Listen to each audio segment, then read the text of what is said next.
আজকে ইহুদি খ্রিস্টানদের অনুসরণ অনুকরণ করা, তাদের সাদৃশ্য গ্রহণ করা, এটা আমাদের জন্য একটা প্রগতি, এটা আমাদের জন্য একটা গর্বের বিষয়। এটাকে আমরা উল্লাস এবং বিনোদনের বিষয় হিসেবে, সাবজেক্ট হিসেবে গ্রহণ করেছি। জাহান্নামকে হারাম করে দেওয়া হয়েছে ওই চোখের উপর যে চোখ তার দৃষ্টিকে অবনত করেছে, সংযত করেছে, দৃষ্টিকে অবনমিত রেখেছে আন মাহারিমিল্লাহ, আল্লাহর হারাম। বিশ্বকাপ ফুটবল, ফুটবল খেলা জায়েজ, খেলা দেখাও জায়েজ, হারাম নয়। কিন্তু এই ফুটবল খেলার সাথে এমন অনুষঙ্গ যুক্ত হয়েছে, এমন কতগুলো অনুষঙ্গ যুক্ত হয়েছে যে অনুষঙ্গের কারণে এই খেলাও হারাম, খেলা দেখাও কি হারাম। সুতরাং এই চোখ আপনার, যে চোখ দিয়ে আপনি শুধুমাত্র চোখের কারণে জাহান্নাম আপনার উপর হারাম হয়ে যাবে, সেই চোখের কারণে জাহান্নাম আপনার জন্য অবধারিত হয়ে যাবে, আমি এই কাজ করব। এর অনুষঙ্গের মধ্যে একটি অনুষঙ্গ হচ্ছে এর সাথে জুয়া বাধ্যতামূলক হয়ে গেছে, এর সাথে বেহায়াপনা, অশ্লীলতা বাধ্যতামূলক হয়ে গিয়েছে। আমার সাথে দ্বিমত পোষণ করলে দেখেন, আমি দেখি নেই, কিন্তু আমার কাছে ইনফরমেশন, কমপ্লিট ইনফরমেশন রয়েছে। এর সাথে এই বিশ্বকাপে খেলার সাথে হাজার রকমের অবৈধ কর্মযুক্ত হয়ে গিয়েছে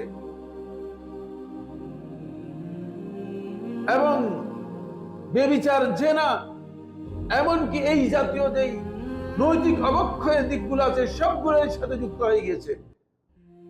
মদ মাদকতা এর সাথে যুক্ত হয়ে গিয়েছে, এর সাথে যুক্ত হয়ে গিয়েছে মানুষের সময় নষ্ট করে সালাত ইবাদত সবগুলো থেকে মানুষদেরকে বিচ্ছিন্ন করে দেয়া।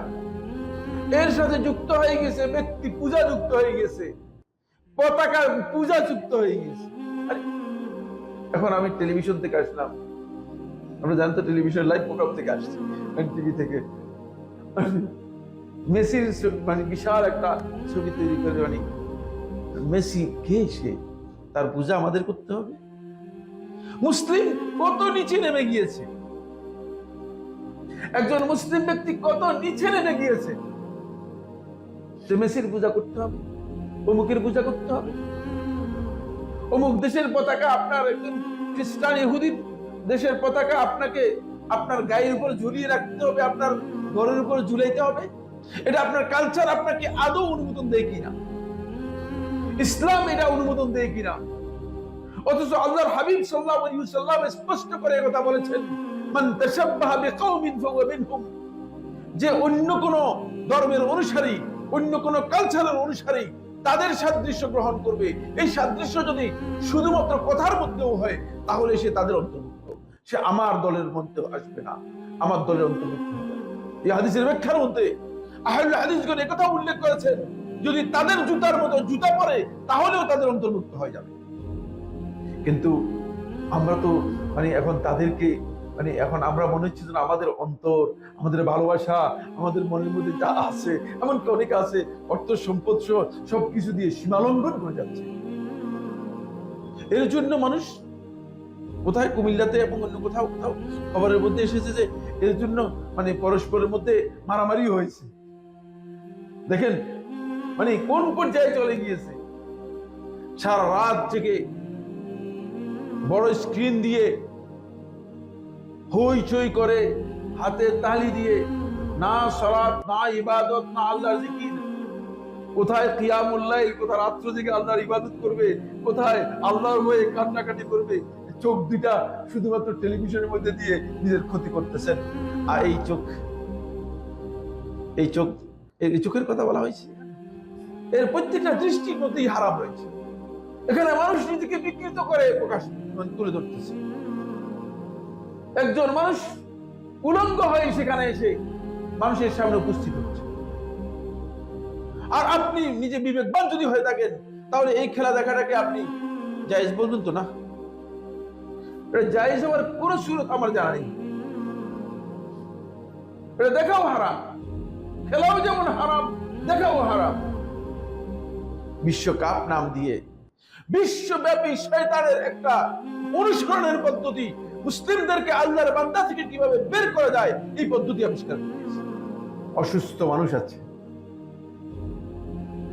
তারপরে দুর্বল মানুষ আছে, তারপরে আল্লাহর বান্দারা সালাত আদায় করবে, কিছু লোক ঘুমাবে, বয়োবৃদ্ধ মানুষ ঘুমের প্রয়োজন আছে ঘুমাবে, শিশুরা ঘুমাবে, আপনি হইচই চিল্লা চিল্লি করে মানে তাদের ক্ষতি করতেছেন। এই ক্ষতি করার কাজটি কি বৈধ? আমি তো মনে করে থাকি যে সংশ্লিষ্ট কর্তৃপক্ষের উচিত হচ্ছে এই বিষয়গুলো নিয়ন্ত্রণ করা। খেলাকে খেলার জায়গায় রাখেন, বিনোদনকে বিনোদনের জায়গায় রাখেন, বিনোদনকে সীমালঙ্ঘনের জায়গায় নিয়ে আসেন। অন্যের হকের উপর জুলুম করার অধিকার সেখানে নেই।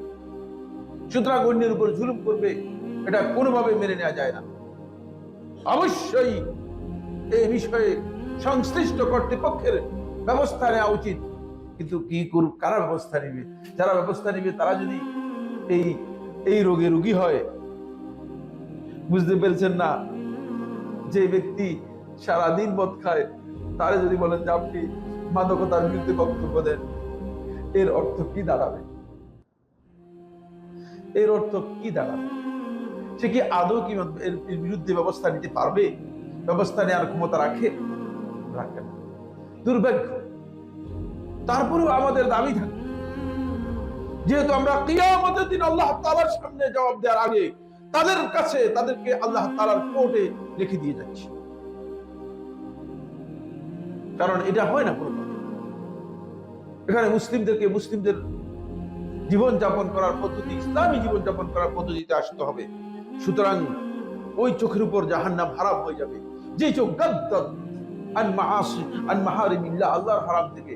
এই জন্য আল্লাহ রাব্বুল আলামিন ঈমানদার নরদেরকে বলেছেন, পুরুষদেরকে বলেছেন, ঈমানদার নারীদেরকে বলেছেন তাদের চক্ষুকে অবনত করার জন্য।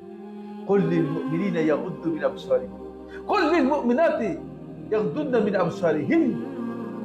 মুমিন পুরুষদেরকে আপনি বলুন তারা যেন তাদের চক্ষে সংযত করে, আর মুমিন নারীদেরকে আপনি বলুন তারা যেন তাদের চক্ষুকে সংযত করে। এই সংযত করাটা হারাম থেকে দৃষ্টিটাকে কি করতে হবে? আপনাকে অবনমিত রাখতে হবে। আপনার চোখ হারামের দিকে যেতে পারবে না। যদি সাধারণ হারাম কাজের দিকে যেতে নিষেধ করা হয় থাকে, আর এই সমস্ত অবৈধ হারাম কাজ, যেগুলো প্রকাশ্য হারাম কাজ, সেগুলোর দিকে আপনাকে দৃষ্টি দেওয়া বৈধ হবে কিনা? এর সাথে যুক্ত হচ্ছে দুটি বিষয়। একটি হচ্ছে সারা রাত থেকে আমাদের যুবকদেরকে দেখা যাচ্ছে যে মোবাইলে চ্যাটিং করতেছে, মোবাইলে হাজার রকমের হারাম দৃশ্য দেখতে পাচ্ছে, মোবাইলের মধ্যে পর্নোগ্রাফি আছে, সেগুলো দেখতেছে সারা রাত থেকে। এদের চোখ এদেরকে জাহান্নামের দিকে নিয়ে যাচ্ছে। যে চোখ তাকে জান্নাতের দিকে নেওয়ার কথা ছিল, যে চোখের কারণে জাহান্নাম তার উপর হারাম হয়ে যাওয়ার কথা ছিল, তাদের সেই চোখ তাদেরকে জাহান্নামের দিকে নিয়ে যাচ্ছে এবং জাহান্নামের কারণ হয়ে যাচ্ছে। এজন্য আমি অত্যন্ত বিনয়ের সাথে অনুরোধ করব, এখনো সুযোগ আছে, চোখকে সংযত করুন। ঈমানদার ব্যক্তিদের জন্য অপরিহার্য বিষয়। আল্লাহর হারাম থেকে বাঁচতে না পারলে, আপনার এই চোখকে যদি বাঁচাতে না পারেন, তাহলে আপনি জাহান্নামের দিকে, আপনার চোখ আপনাকে জাহান্নামের দিকে নিয়ে যাচ্ছে। আপনি সালাত আদায় করলেও লাভ হবে না, আপনি সিয়াম পালন করলেও লাভ হবে না, আল্লাহর ইবাদত করলেও আপনি লাভ হবে না। সেখানে আপনাকে অবশ্যই কি করতে হবে? সতর্কতা অবলম্বন করতে হবে।